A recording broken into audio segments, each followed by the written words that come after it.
Scott Morrison said, as it stands, Victoria's lockdown is already longer than that faced by residents around the world, and he says he's deeply concerned about the mental health of residents in Melbourne who have been under the harshest lockdown in the state. Well, to discuss this issue and more, I'm joined by two Melbournians for today's political panel, Labor frontbencher Jed Kearney and Liberal MP Katie Allen. Thank you both for joining me today.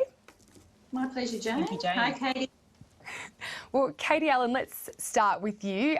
What has it been like for people who aren't actually living in Melbourne to be under the curfew, which has now obviously been lifted, and the stage 4 lockdown? Like, what are your constituents telling you? Look, Jane, it's been a pretty long winter here in Melbourne, and I have to say people are over it.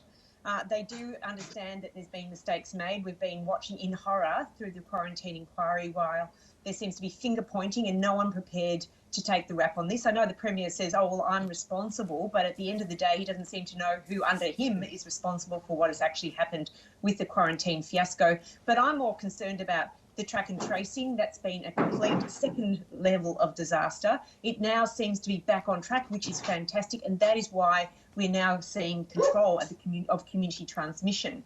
But what I'm hearing from constituents today is a deep disappointment that the Premier hasn't got the confidence to step up and say, now it's time to open up the economy. We do have single-digit cases now, and they're looking firmly towards October the 19th, and particularly the hospitality and retail sectors. They say to me, and they've been ringing me, they've been on the line, hot on the line today, they've been ringing me and saying, we've put a COVID-safe plan to the Premier numerous times in the last 4 weeks. They cannot understand why abattoirs are being opened. The answer has been because they've got a COVID-safe plan, and yet that's been a high-risk area, in fact, a bit of a disaster area when it comes to COVID outbreaks. And yet retail and hospitality have been begging to have a COVID-safe opportunity to reopen, considering come the last 8 weeks of this year leading into Christmas, 60% of their turnover will occur in that period of time. And if they've closed down for that critical 8 weeks before Christmas,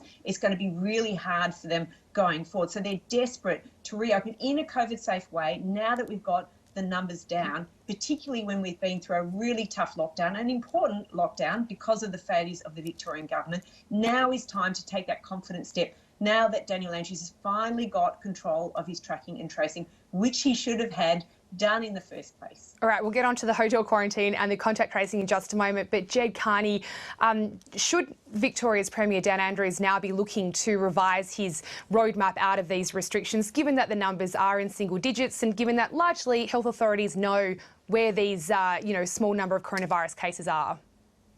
Well, I think we have seen the Premier revise his program to open up the state. It is doing it in a very responsible way. And I hear what Katie's saying. I know people are frustrated, and it's all well and good for the retail and hospitality sector to write their own COVID-safe plan.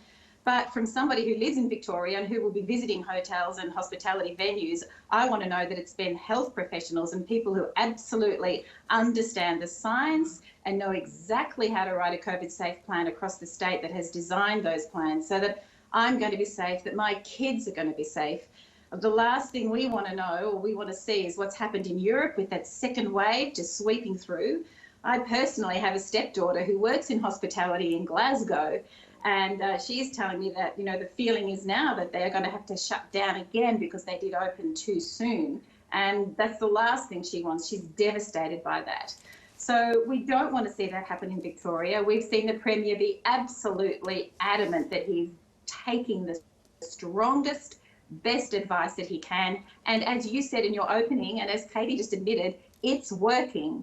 It's working. So why would you change that now? Why would you start taking advice from a whole range of other people out there when you've been getting excellent advice that is absolutely 100% on track with the people that you have around you? Dan Andrews. Well, Dan Andrews has taken a fairly conservative approach here. I mean, as you say, he has begun to revise the roadmap. But what about the trigger points for the next set of, relaxation of regulations? He seems to have quite a conservative approach in that regard. The number of coronavirus cases there must be for the state to be able to move out of these restrictions. Is that an area that he could look at to revise?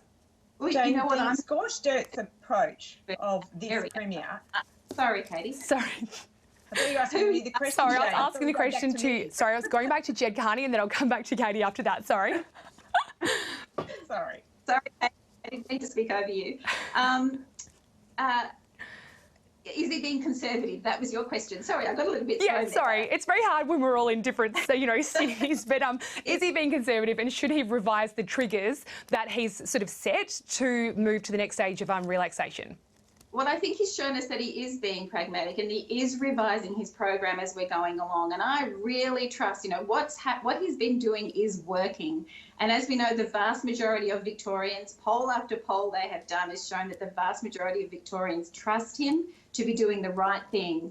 And whilst, yes, we're all sick of it, yes, we're tired of it, we want to make sure that everybody is safe, and that the pathway that he has chosen is doing just that. And I think that he should stick to his plan.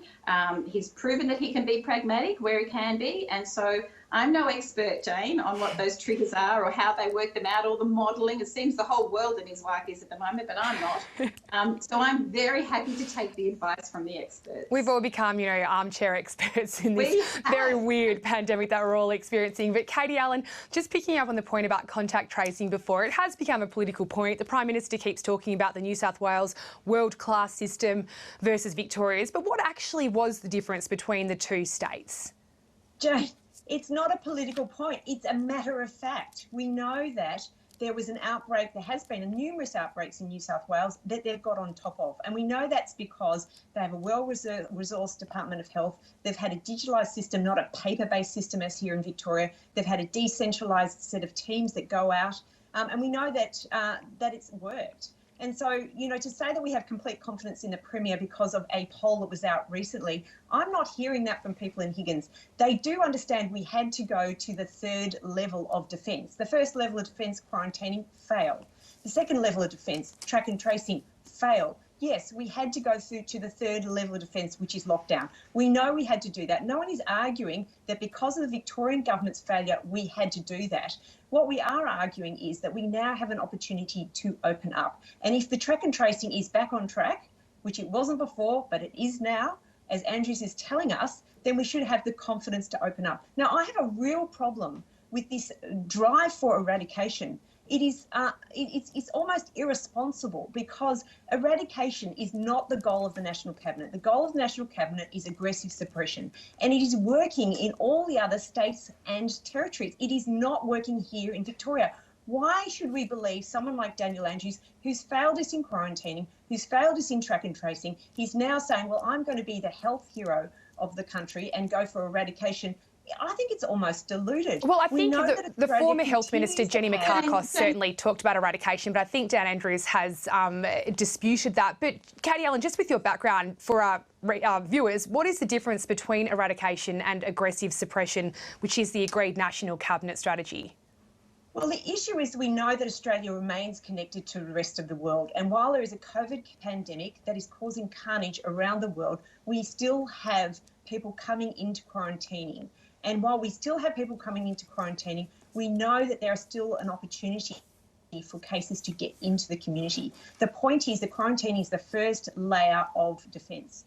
Eradication means that you have no community transmission, but also no new cases. And so driving to that level, knowing that we are going to continue to have connections with the rest of the world through trade, and particularly through Australians returning home, we are not going to be able to get to eradication. Look to New Zealand. They found that they've had outbreaks even after a long period of time of believing that they had finally got to eradication.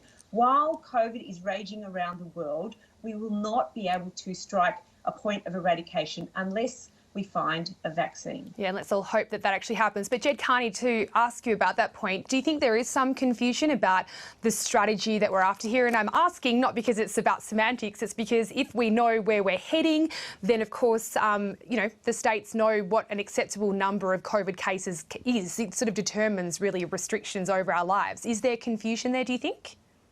Look, I don't think there is mass confusion. I think the government, it's in Scott Morrison and maybe even Katie's interest to say there's mass confusion. I think there's frustration. I think people are sick of this. I think people want to come out as quickly as they can. But I think people want to trust Dan Andrews and they want to make sure that the government is doing the right thing.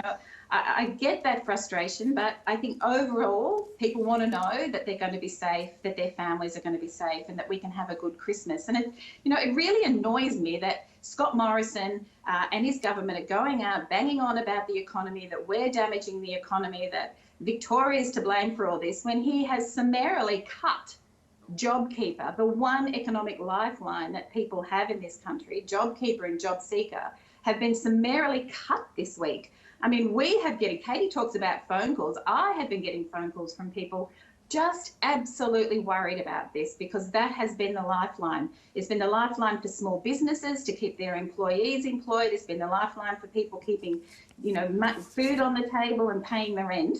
And yet here is this all faux outrage at government not opening up quick enough, and they're cutting people's incomes. It really just doesn't fit. And you even have to begin to ask, is it just, a distraction from, actually it is the Morrison government that is actually really holding back the economy, because people won't have money to spend after this. Well, Jed Kearney, you've neatly segued to our next point, which was about the tapering down of JobKeeper. So thank you for doing my job for me. Realistically, though, we know that JobKeeper has been a huge lifeline, but it's also helped prop up businesses that don't have any profit, that are unprofitable. So should some businesses, now that it is being tapered back, actually stop and consider whether they should just cut their losses now and fold?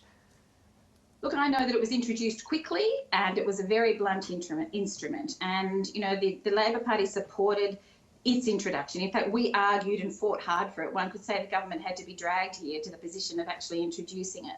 And so because it was done so bluntly, yes, it had some fault lines and there were some cracks, and we've seen some very distressing rorting of the system. So one can tie those things up, I think, with proper monitoring and compliance, but still at the end of the day, make sure that people who need it can get it. Yeah. And right now, fans need it. And I think, sure, fix those cracks, fix those bits and pieces that need it, but for heaven's sakes, don't take it away from people who rely on it. Katie Allen, why is now the right time to be tapering down this payment? We're in a recession, the unemployment rate is continuing to rise. Is it too soon? We've always regarded this as a temporary solution, but we have now extended it out to March. And so, as Jed actually said, we have actually moved it to a situation where JobKeeper and JobSeeker will work hand in hand to enable a more targeted approach with regards to it. So we now have two levels of JobKeeper for those who are receiving less than 20 hours of work versus those who are receiving more than 20 hours of work, and it can work in tandem with JobSeeker. So there is actually a myriad of ways that people can gain support. It was a one-size-fits-all, and it's now being targeted to fit better as we move into this next stage. But of course, coming back to this point, this is not faux outrage. People are deeply concerned about their jobs and their livelihoods.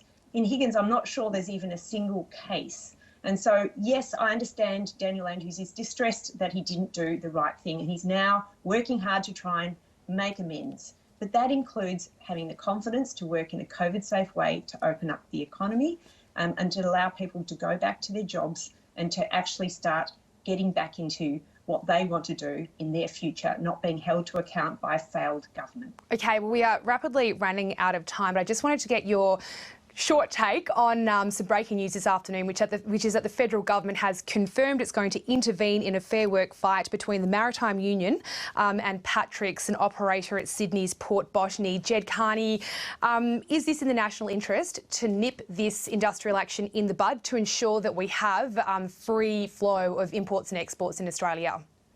I've always thought that perhaps Christian Porter didn't really understand the industrial relations system, and this is a clear indication. For goodness sake, enterprise bargain agreements are bargained and negotiated 24 days, 24 hours, 7 days a week, right around the year. 24 hours, 7 days a week, right around the year. I mean, I come from the trade union movement. EBA negotiations happen all the time, even during pandemics. They would have to happen if it's time. They don't wait for a pandemic to be over to need to be negotiated.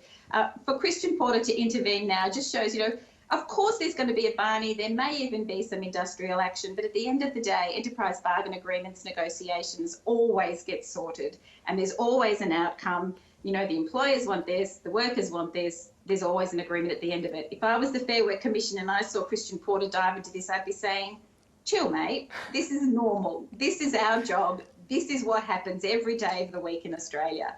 All it right. will get sorted and everyone will be happy at the end of the day. Well, Katie Allen, last word to you. Is the government being opportunistic here, using the pandemic, using the concerns about supply lines to pick a blue with a really powerful union?